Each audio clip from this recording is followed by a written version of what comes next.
Bonjour à tous et bienvenue dans votre journal des produits de bourse de l'UPSA du mercredi 17 avril. Paris poursuit sa tendance baissière. Le CAC 40 signe une troisième séance de baisse d'affilée à moins 0,67% à 3685 points. Il faut dire que les mauvaises nouvelles s'accumulent en zone euro. Le FMI a réduit les prévisions de croissance mondiale et dans l'Union européenne. Et puis d'autres statistiques n'encouragent pas la tendance. En Allemagne, le moral des investisseurs et des analystes s'est dégradé au mois d'avril. Et du côté des valeurs, on voit que c'est Danone qui prend la première place du CAC après un chiffre d'affaires meilleur qu'attendu. Et puis si on passe de l'autre côté de l'Atlantique, on voit que Wall Street a repris un peu de hauteur après la chute de la veille. Les marchés américains se sont relevés grâce à plusieurs indicateurs américains meilleurs que prévu. Les mises en chantier de logements ont atteint leur niveau le plus élevé depuis presque 5 ans. La production industrielle a augmenté plus que prévu. Les prix à la consommation ont diminué. Les matières premières qui s'effondraient hier se reprennent aujourd'hui. Le cours de l'or est reparti à la hausse alors qu'il signait hier le plus fort recul de son histoire. Et les publications trimestrielles aux États-Unis se poursuivent également. Wall Street a salué les résultats meilleurs qu'attendus de Goldman Sachs, Coca-Cola ou Johnson & Johnson. Et on attend donc aujourd'hui ceux d'autres grands comptes américains, notamment Accor ou Bank of America.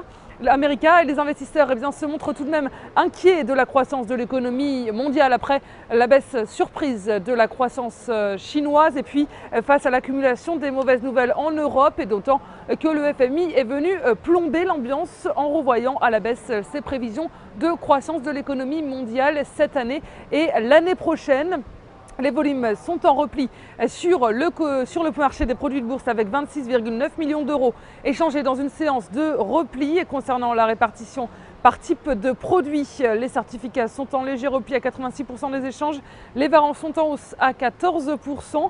Et du côté des transactions, les certificats représentent 73% des échanges et les varants 27%. Et la répartition par sous-jacent nous indique que les indices sont en baisse avec 43% du marché et les actions sont à 49%. Et si on regarde la répartition des transactions sur les varants, on voit que les indices représentent 38% des échanges, les actions sont à 54%, le taux de change est à 1% et les matières premières sont à 7%. Et on s'intéresse aujourd'hui au groupe de luxe LVMH. Le titre enfonce le support des 128,95 € et valide ainsi une figure de continuation baissière en rectangle, libérant un nouveau potentiel de repli. Et il reste contenu par cette moyenne mobile à 20 et 50 jours, négativement orienté. Et enfin, l'indicateur de tension RSI évolue en dessous de sa ligne de signal et ne montre pas de signe de retournement.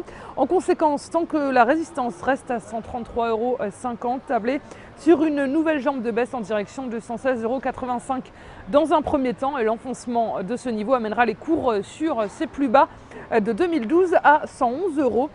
Et la stratégie qui vous est proposée pour jouer cette valeur, c'est l'achat du Warrant Put LVMH à 4813 T d'Unicredit au prix d'exercice de 120 € et d'échéance au 6 décembre 2013. Voilà, c'est tout pour aujourd'hui. Passez une très bonne journée et on se retrouve demain.